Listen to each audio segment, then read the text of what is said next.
Assalamualaikum warahmatullahi wabarakatuh. Salam sejahtera dan selamat bertemu lagi untuk siaran garasi. Hari ini 19 hari bulan Mei 2021. Saya ucapkan banyak ribuan terima kasih bagi anda yang menyertai sesi semalam, terutama sesi bersama dengan Ustaz Undertaker mengenai pengurusan jenazah. Dan juga lebih kurang 1,000 orang yang masuk balik kemudiannya untuk mengikuti sesi update Gaza dan Palestin. Terima kasih banyak kerana setiap kali kita stream isu Palestin, anda memberi respon yang sangat luar biasa. Alhamdulillah kerana ramai orang nak berkongsi tentang maklumat terkini mengenai Palestin. Kita update dia mengenai Palestin. Cuma saya akan beritahu kepada saudara bahawa hari ini angka jangkitan COVID-19 adalah 6,075 kes yang tertinggi dalam sejarah. Kita anggap sebagai gambaran awal yang saya beritahu kepada saudara sama ada kita sempat atau tidak sempat melaksanakan lockdown penuh. Saya rasa dengan ujian rentas swab, kita mungkin boleh mencapai angka 7,500 pada minggu ini. Itu kalau rentas swab ini dibuat secara berleluasa di negeri-negeri terutama Selangor yang melancarkan rentas swab sukarela. Tetapi saya yakin kalau rentas swab bersasar dilaksanakan, angka boleh mencapai hingga 10,000 kes sekarang. Ini common kalau saudara lihat di Kedah angka mencapai 500 tu. Kedah adalah negeri baru yang kini berada dalam senarai. Macam saya beritahu semalam bahawa Kedah, Perak antara negeri yang disenaraikan dengan R0 yang tinggi itu 1.16. Berarti Kedah akan mencapai 1.20 hari ini. Selangor dengan 2,000 lebih akan menjadi R0 tertinggi bagi catatan negeri melebihi catatan kebangsaan. Saya fikir R0 kebangsaan dah mencapai 1.2 juga. Kerana saudara tahu bahawa 6,075 adalah tertinggi, melompat jauh daripada angka semalam, sekitar 4,600. So itu yang terbaru yang saya boleh share dengan anda COVID-19 dengan angka 6,075. Berarti pandangan pakar seperti Dr. Malar yang memberi gambaran bahawa pasca perayaan akan mencetuskan angka jangkitan yang tinggi, terbukti dengan 6,075 yang ada sekarang. Kita tunggu pecahan je cari klusternya, daripada mana datang klusternya. Saya yakin bahawa kluster komuniti dan kluster keagamaan akan mencatatkan peningkatan. Ini hakikat kita kena terima, tuan-tuan. Sama ada tuan-tuan gembira atau tidak gembira, tuan-tuan harus melihat bahawa semalam juga kluster keagamaan adalah 4. Saya jangka angkanya akan bertambah hari ini. Kita hanya menunggu senarai penuh. Selalunya dia keluarkan dulu senarai angka jangkitan, petang baru dia keluarkan senarai detail, iaitu berapa kes pulih, berapa angka kematian dan berapa angka yang berada di ICU. Untuk pertama kali, tuan-tuan, pada minggu ini saya menerima khabar 13 kawan baik saya kini masuk ke ICU dengan masuk ke kuarantin. 13 kenalan rapat saya dalam satu kluster masuk ke pusat kuarantin. Dengan sebahagian daripada mereka bergejala ringan dan sebahagian daripada mereka bergejala tahap 3.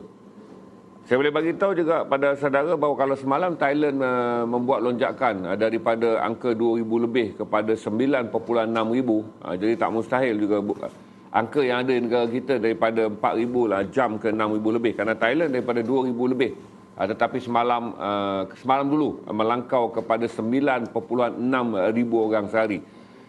Saya boleh beritahu juga pada saudara bahawa tanpa bersembunyi lagi bahawa kita sedang mengalami jangkatan varian, walaupun jujukan genom yang dibuat secara rambang hanya menemui 10-15 kes. Tapi saya fikir kata kluster yang mendadak di Kedah, Kota Star yang dikenakan PKPD, kluster-kluster lain juga di negeri yang lain tu, kalau anda tengok senarai yang dikeluarkan baru dihantar oleh rakan media saya mengenai update hari ini, Johor saja mencatatkan 700 kes. Kuala Lumpur masih lagi 660, Selangor paling tinggi dengan 2,251. Tidak ada negeri yang bebas. Terengganu mencapai 203, Kedah 445, Negeri Sembilan 189, Kelantan 441, Perak adalah 220 kes. Jadi kalau saudara lihat angka hari ini adalah angka yang paling mengejutkan, dan kita boleh beritahu pada saudara bahawa sekiranya ini adalah virus biasa, dia tidak akan mencetuskan keadaan panik yang begini. Ini adalah varian. Berarti kita boleh menerima hakikat bahawa di kawasan-kawasan yang mengalami jangkitan mendadak adalah kawasan yang boleh kita sahkan sebagai mengalami varian Afrika ataupun barangkali varian 1524. Walaupun jujukan venom yang dijalankan oleh Pusat Kajian Penyakit Berjangkit Kementerian Kesihatan menunjukkan angka yang rendah, Tapi ini adalah jujukan Venom. Berarti sampel yang dihantar pada kadar yang lebih kecil daripada sampel positif dan sampel negatif keseluruhannya.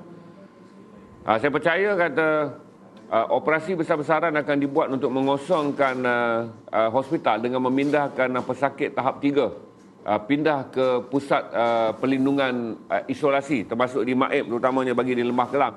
Kerana dengan angka 2,000 lebih orang yang disenaraikan hari ini, berarti kalau sekiranya ada kes 4 dan kes 5 yang memerlukan bantuan oksigen ataupun pesakit akan dikomakan dan diberikan bantuan oksigen penuh, berarti hospital akan mengalami kepadatan. Dan kita akan lihat hari ini, petang nanti barangkali akan ada sidang akhbar daripada Kementerian Kesihatan. Bagaimana kerajaan akan merancang meluaskan bilik bagi ICU, terutama bantuan pernafasan bagi tahap 4 dan tahap 5. Tapi sudah ada berita bahawa mereka yang mengalami tahap 3 akan dipindahkan ke MAEPS.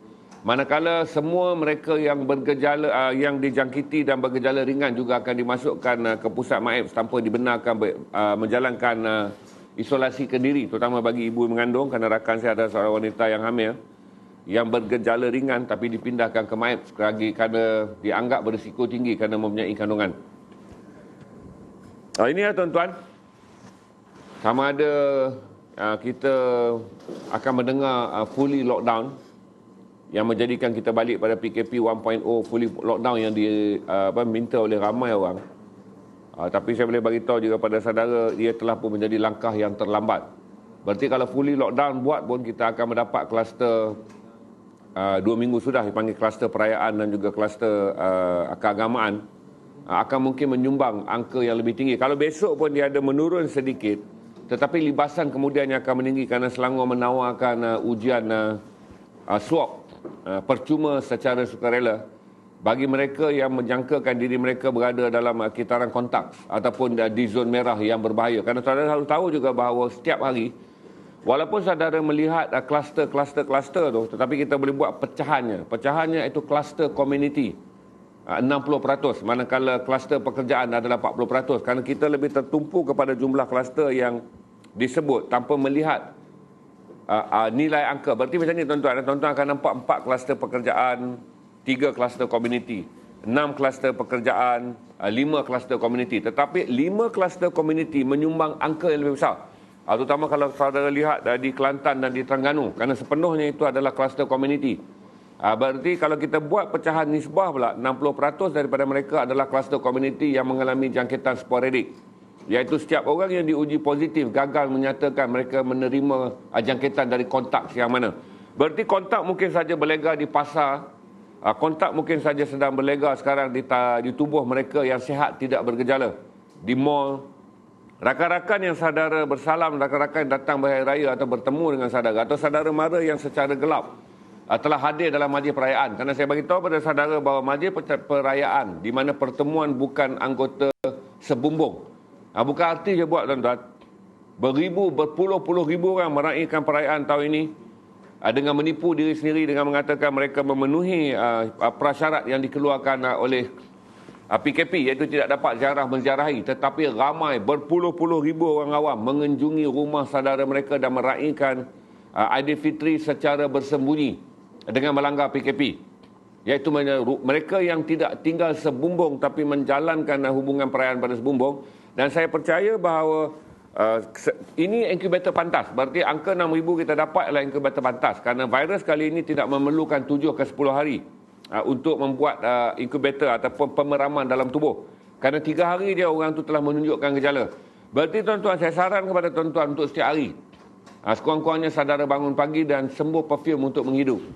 Berarti saudara hanya boleh mendapat ujian yang mudah sebelum saudara membuat ujian swab sekiranya saudara kehilangan bau perfume.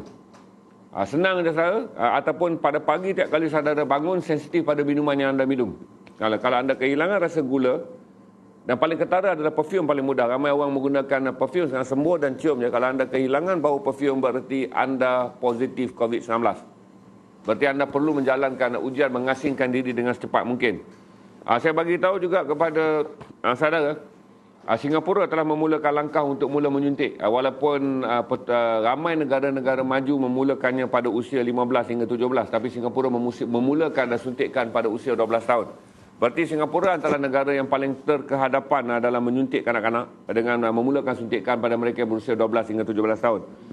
Singapura kemarin dulu hanya menerima 59 kes, tapi telah melancarkan lockdown penuh.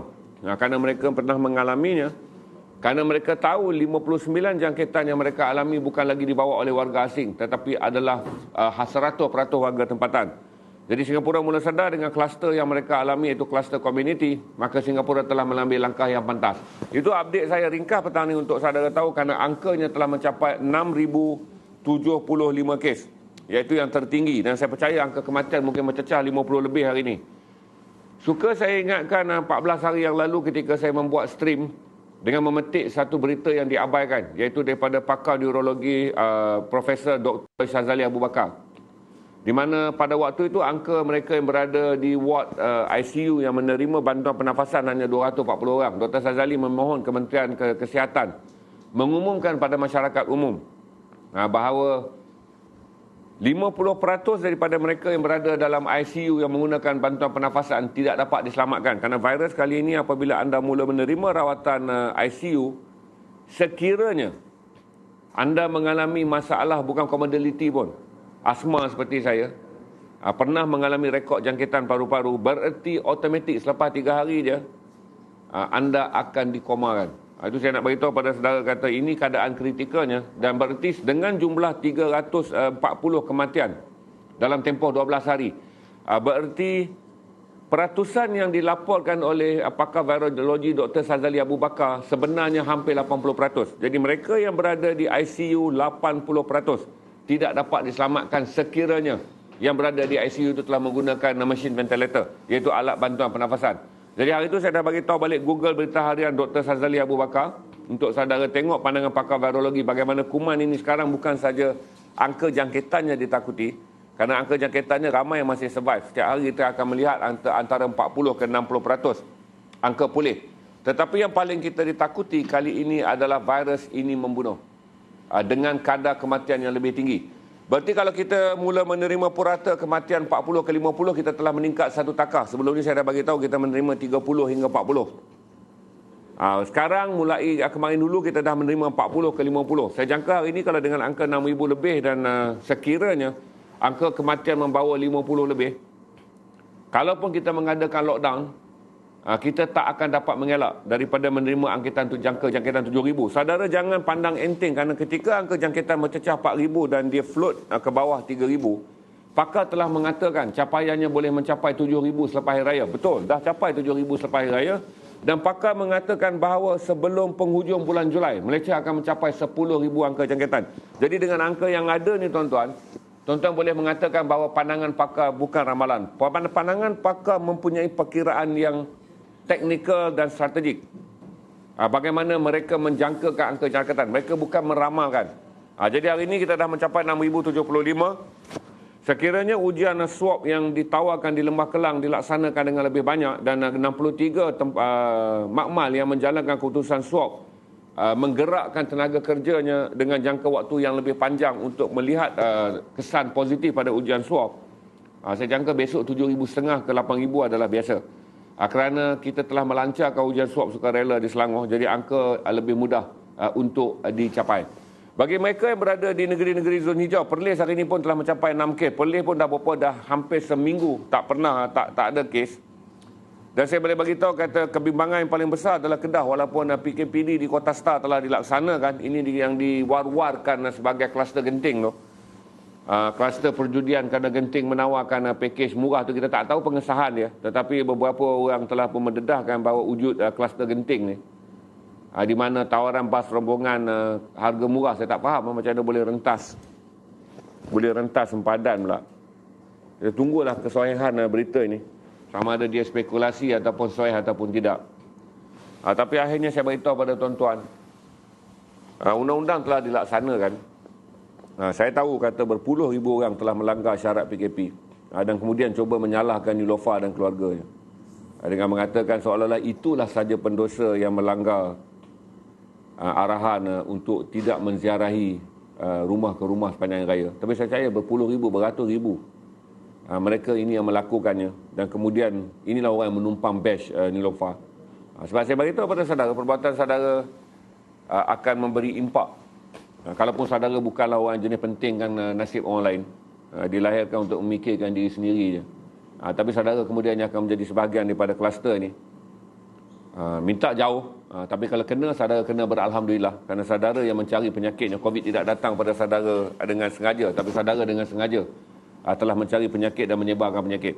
Saya harap tidak ada di kalangan saudara yang akan menangis kerana apabila selepas ini ibu saudara yang tua ataupun ibu bapa saudara yang tua dijangkiti kerana saudara telah melanggar perintah PKP dengan mendedahkan. Saya beritahu pada saudara, sekiranya saudara muda, dalam 13 rakan saya yang dirawat, yang paling tua dalam 40-an, mencapai tahap 3. Kesian ya. Manakala yang berusia awal 30-an, yang menjadi sebahagian besar daripada 13 rakan saya ni, mereka berada dalam gejala 1 dan 2. Hanya seorang saja mencapai gejala 3. Tapi syukur alhamdulillah, kerana tidak ada yang dimasukkan ke dalam tahap 4, iaitu menerima bantuan oksigen. Saya berani jamin juga saudara, walaupun Malaysia tidak akan mengamalkan siapa yang akan diputuskan untuk hidup dan siapa yang akan diputuskan untuk mati ketika ini, tetapi tak mustahil kalau angka jangkitan mencapai 7,500 dan sekiranya ward ICU menerima lebih daripada 700 pesakit yang memerlukan bantuan oksigen. Sekarang kita ada di ICU sekitar 500 orang, 300 orang menggunakan bantuan oksigen. Sekiranya angka bantuan oksigen naik ke parah 700 orang, berarti dia panggil yang paling berpotensi untuk hidup diberikan hidup, yang paling berpotensi untuk mati akan dibiarkan mati. Tentu saya suka bercakap dua terang tanpa menggunakan bahasa lembut, sebab saya tak dilatih untuk menjadi Ketua Pengarah Kementerian Kesihatan Malaysia. Seperti Tan Sri Dr. Noor Hisham, dia KAM itu tugas dia. Tapi saya beritahu pada saudara bahawa kita akan sampai ke satu level di mana orang yang dijangkiti pada tahap 5, dah sampai tahap 5, akan dikeluarkan daripada ICU, dan kita akan mula menggunakan istilah bilik maut, di mana mereka yang tidak mempunyai potensi untuk diselamatkan akan dibiarkan mati. Kalau Itali dan Sepanyol menggunakan klaus mengikut umur, iaitu Itali pada mulanya membiarkan mereka yang berusia 80 tahun mati ketika mereka kekurangan bilik rawatan dan kecemasan, iaitu pada April hingga Ogos tahun 2020. Kemudian Itali menurunkannya pada angka 65. Berarti 65 tuan-tuan datang, dia tengok IC 65 je, saudara akan dihantar ke kemah putih. Dia orang panggil waktu itu adalah kemah putih, white camp.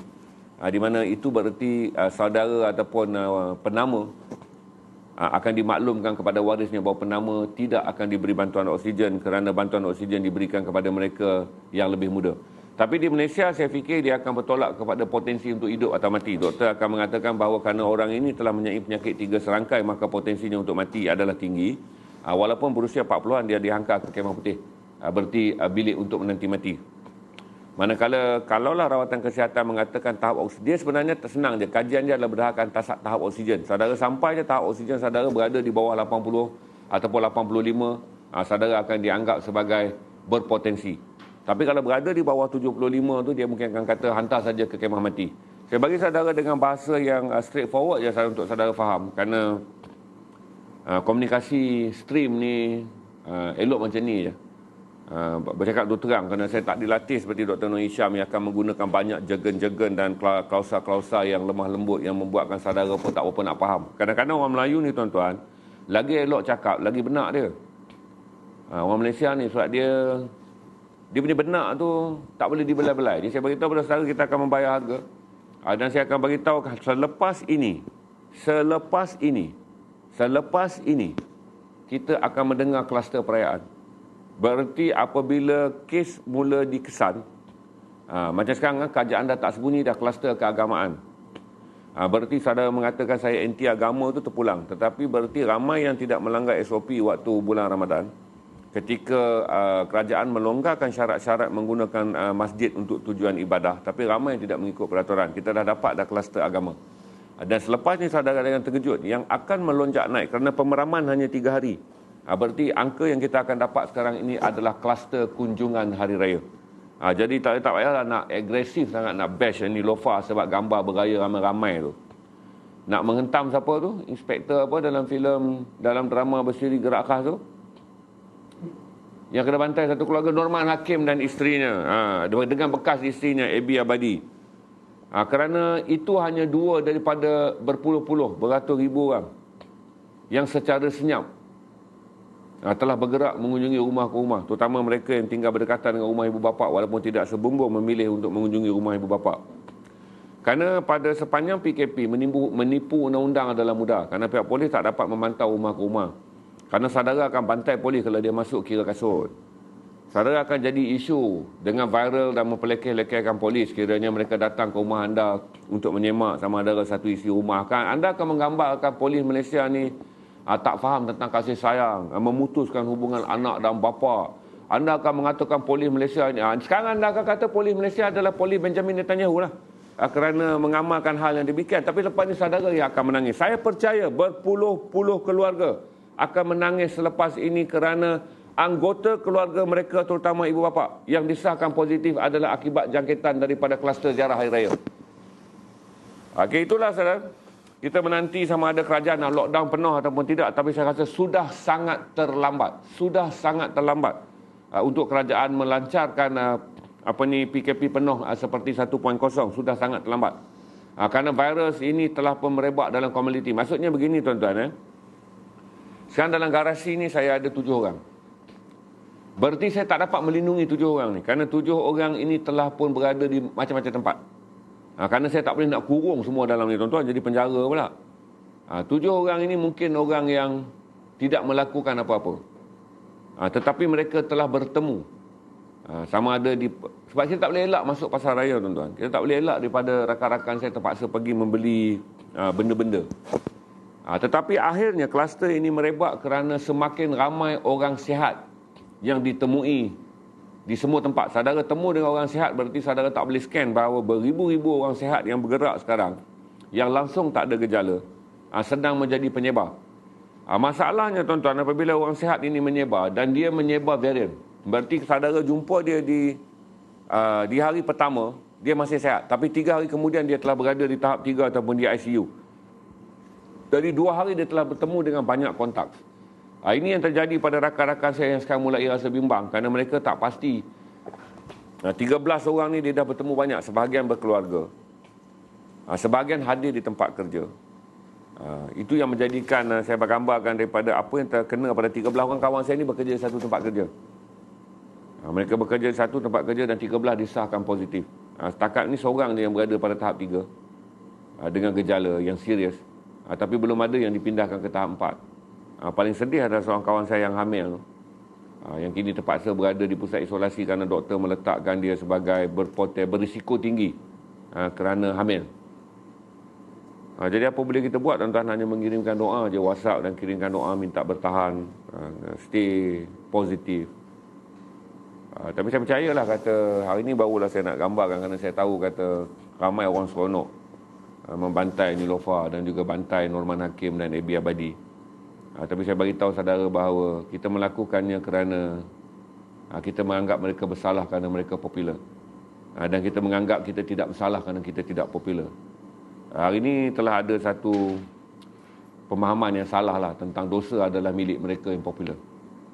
Dia jadi tak berdosa kepada orang biasa. Tapi ramai saya percaya berpuluh-puluh, beratus ribu orang Islam telah melanggar perintah PKP. Jadi itu je yang saya akan stream dengan saudara hari ini mengenai Malaysia adalah negara varian. Angka jangkitan akan mendadak tinggi. Saya boleh bagi tahu juga kata kita akan ambil dengan 2,000 orang yang ada di Selangor ni. Saya tak tahu kalau 2,000 ni positif tuan-tuan. Sebab Selangor dia tak macam Sarawak. Sarawak dia kurung dulu kemudian baru dia swab. Sebab tu Sarawak mengumumkan bahawa angka yang tinggi di Sarawak pada 17 hari bulan adalah angka mereka yang telah diisolasi dan kemudian diswab. Dia isolate dulu baru dia swab. Tapi di Malaysia adalah angka fresh. Jadi saudara bayang kalau dengan 2,000 orang yang disahkan positif hari ini, mana kerajaan nak letak? Dan saya boleh bagi tahu juga pula pada semua yang swab pula tu, tak semua boleh buat jujukan venom on the spot. Jadi agak sukar bagi pasukan kesihatan untuk memutuskan sama ada orang ni perlu diasingkan kerana positifnya itu maybe positif variant atau positifnya adalah positif biasa. Jadi bila nak buat isolasi kendiri juga agak sukar. Kalaulah isolasi kendiri nak dibuat, syaratnya sangat ketat tuan-tuan. Macam saya kalau positif, saya tak boleh buat isolasi kendiri. Kerana di rumah saya ada ibu tua. Berarti saya kena masuk ke MAEP. Tapi bagi orang macam nak masuk tuan-tuan. Kalau hari ni 2,000. Tolaklah 10% boleh buat isolasi kendiri. Mana nak letak 1,800 orang di Lembah Kelang, nak disumbat ke mana tuan-tuan? Mampukah kerajaan menyiapkan katil 1,800? Kerana saya fikir kata tempat yang ada semua dah penuh. Kos menjadi sangat tinggi. Dan sekarang pula orang semua komplain tuan-tuan. Apabila mereka dihantar di pusat-pusat rawatan, mereka tidak menerima layanan yang baik. Maksudnya bukanlah orang tu berkasar. Senarai menanti yang panjang, pendaftaran yang sangat memenatkan, memakan masa hingga 5 jam untuk masuk ke pusat-pusat isolasi. Tapi apa yang boleh buat tuan-tuan? Kerana kita juga akan mengalami masalah kekurangan pekerja kesihatan. Dan yang kedua, apabila pekerja kesihatan yang dibawa masuk adalah pekerja kesihatan yang fresh daripada kontrak. Kerana pekerja-pekerja yang mahir akan berada kekal di hospital. Dan pekerja-pekerja yang mahir akan kekal untuk merawat mereka yang berada dalam keadaan kritikal. Berarti pekerja kontrak yang baru dilantik akan dihantar ke pusat isolasi. Menjadikan pusat isolasi juga huru-hara. Lepas tu saya nasihatkan juga pada saudara untuk berhati-hati, kerana tak ada perkataan lain yang, tak ada nasihat dah pun sekarang. Saya fikir kata semua orang dah tahu dah apa yang akan berlaku. Cuma apa yang berlaku di Malaysia adalah semua orang mengambil risiko. Saya percaya kata ramai di antara kita yang berada dalam keadaan redha ajalah. Berarti dipanggil redha bodoh. Di mana redha untuk menerima penyakit. Jadi ramai yang berada dalam keadaan redha bodoh sekarang, iaitu dia menempuh segala bahaya yang telah pun diduga, tetapi dengan meletakkan segalanya atas redha. Sedangkan dugaan yang ditempuhnya adalah satu dugaan yang boleh difikirkan dengan akal yang waras. Kalau ikut makasidnya tu, orang ni boleh berfikir dengan akal yang waras, sama ada perbuatannya tu mengancam nyawa, mengancam harta, mengancam kesihatan, semua dia dah boleh fikir. Tapi mereka ingin melakukannya juga. Saya tak nak bebel panjang, itu je saya tamatkan update mengenai COVID-19 yang hari ini mencapai 6,095 kes. Dengan kejutan adalah angka jangkitan yang tinggi, iaitu 669 di Johor. Angka jangkitan yang tinggi di Kedah. Ini adalah kesan walaupun PKPD dilancarkan di Alor Star. Tapi saya tak fikir kata penurunan mendadak akan dibuat. Tapi saya fikir dia tak berkesan tuan-tuan. PKPD kalau dibuat pun, dia tidak akan menyumbang pada penurunan angka nasional. Kerana wabak telah bergerak di semua tempat. Kalaulah saya bukan orang yang stream dengan saudara dan saya berbual di media yang lain dengan seorang kawan, saya mengatakan putus asa. Saya akan melahirkan putus asa dengan mengatakan bahawa saya dah bercakap dengan kawan-kawan saya ramai, semua pernah mendengar.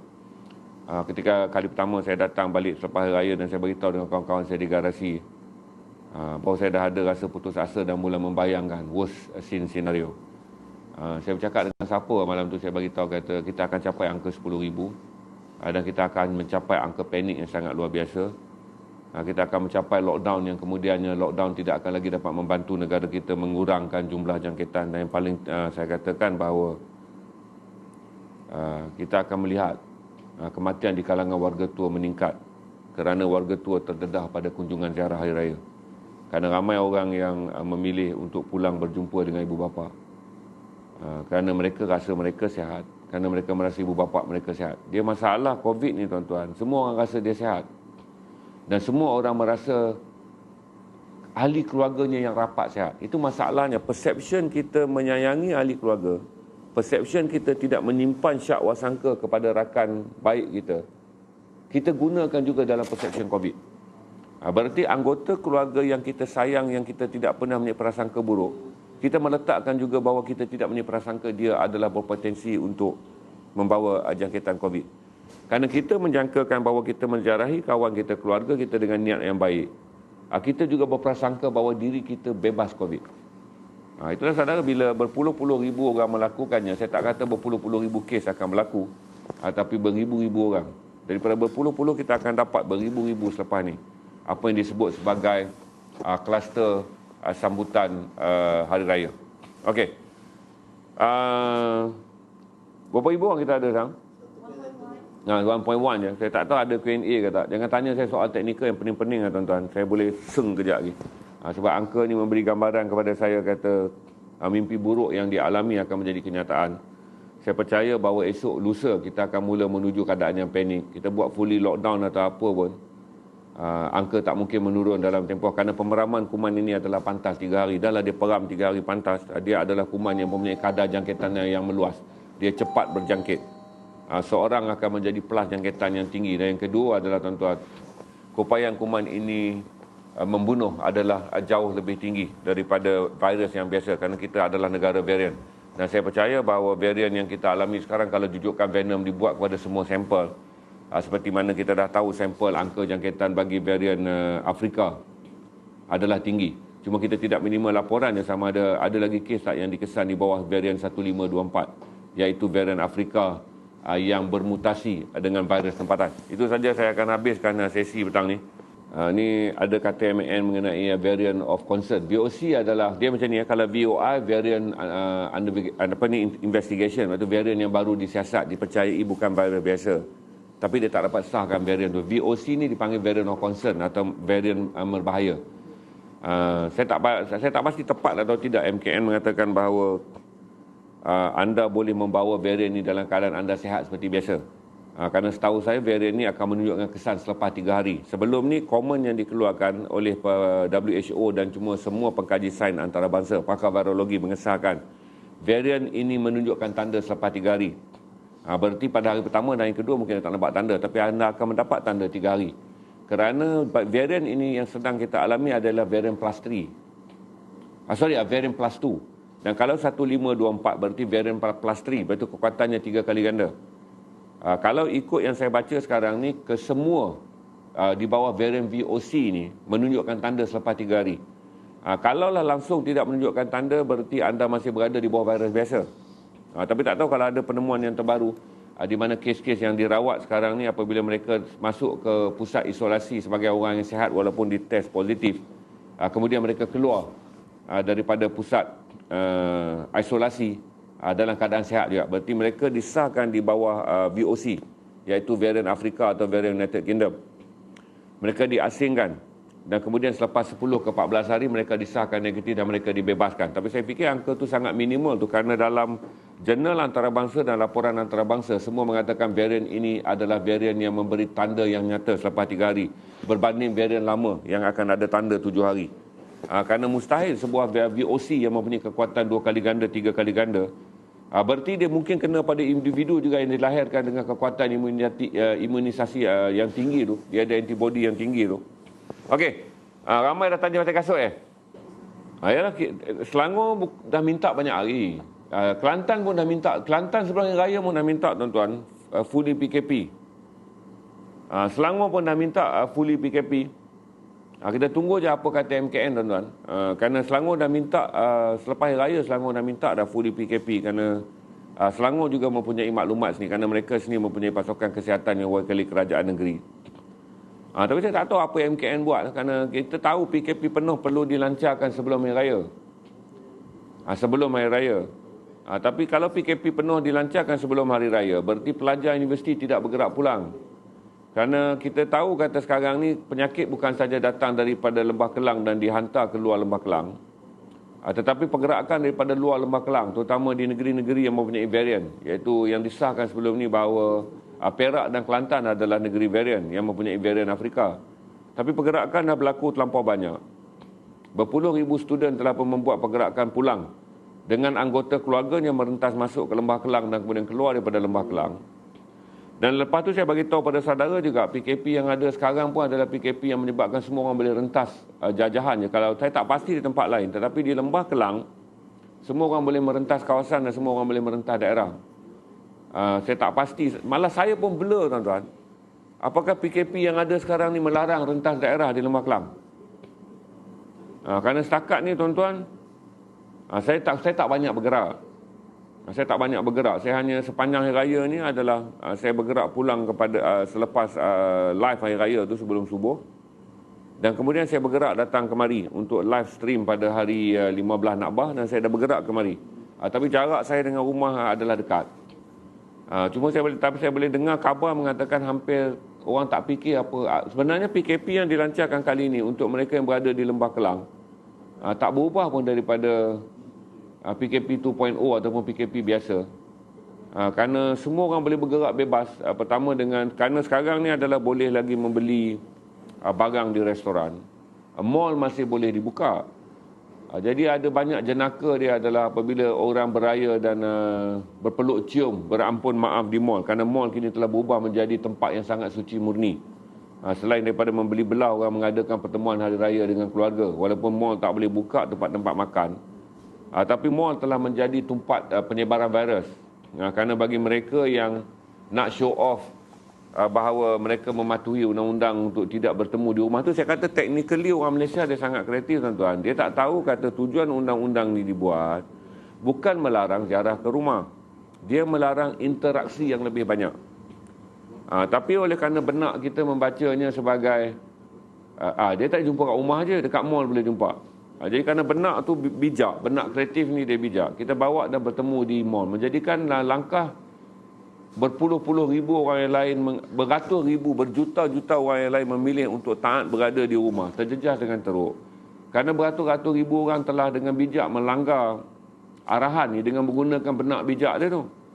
Iaitu kerana tiadanya penguatkuasaan di mana polis menarik balik komitmen untuk membuat checking. Kalau ada pun checking untuk sebenarnya checking dibuat oleh polis adalah checking untuk publicity surat khabar je. Bukan polis gila glamour. Tapi untuk terus mengingatkan orang ramai polis buat checking. Jadi banyakkan checking yang dibuat adalah sample case untuk media coverage supaya orang ramai. Tapi orang ramai dah faham dah taktik ni.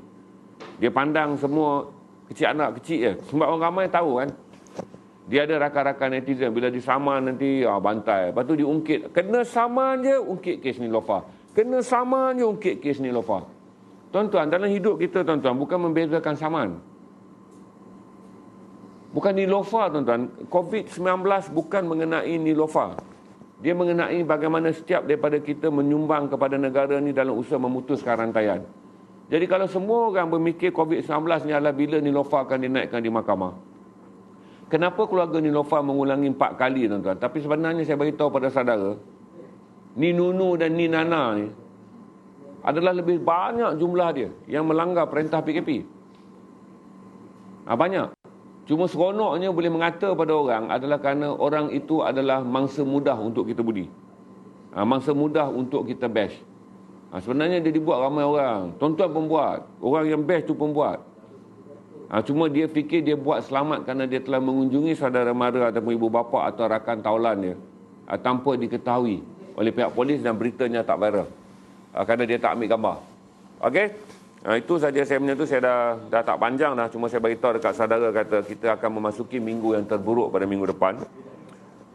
Saya tak selesa untuk bercakap kerana saya boleh membayangkan dahsyatnya keadaan pada minggu depan. Terutama di pusat kesihatan, di hospital, di klinik, angka kematian, tangisan, air mata, nasib warga tua, mereka yang berada dalam penyakit kritikal nak sebut yang sangat payah, comorbidity. Sangat payah tu mereka yang berada. Saya akan mula rasa bahawa ramai ibu bapa akan menjadi mangsa yang terbesar pada minggu depan. Kerana ramai ibu bapa yang menerima banyak kunjungan tu. Dan kalau mereka menerima kunjungan daripada anak, terutamanya lelaki yang punya antibody yang sangat kuat, berarti anaknya adalah positif. Dan akhirnya apabila disiasat dia akan mengatakan bahawa ya, menerima kunjungan. Kemudian setelah disemak dan ujian kontak dibuat, yang positif adalah semua yang sihat. Berarti macam ni, bila mak tu masuk dah capai tahap 3, 4, kemudian kontak mula dibuat. Bila kontak dibuat, rupanya yang positif adalah anak yang sihat. Anak yang sihat ni dia tahan dengan kuman tu. Jadi bila dia balik, kena pada ibu dia. Bukan ibu yang kritikal yang menyebarkan kepada anak, tapi anak yang sihat yang telah menyebarkan kepada ibu hingga kritikal. So itu je lah saya rasa berita yang akan banyak kita baca pada minggu depan. Tak apalah saudara, kita kena bayar berapa harga yang telah kita beli. Takdir bukanlah datang tanpa sebab. Sebab tu dalam ini dia panggil dunia adalah darul asbab. Dunia adalah tempat yang Tuhan jadikan dengan asbab. Jadi tidak ada semua benda adalah yang kita kemudian nak meratap sebagai nasib kurang baik, sebagai bencana dan apa. Tapi kebanyakannya adalah dengan asbab. Sebab tu orang menyebutnya dengan mudah, dunia adalah darul asbab. Bahawa Tuhan telah menciptakan dunia ini dan menjadikan semua setiap peristiwa dengan sebab. Cuma di balik sebab tu dah ada benda untuk dipelajari. Okey, saya dah tak mau panjang lah.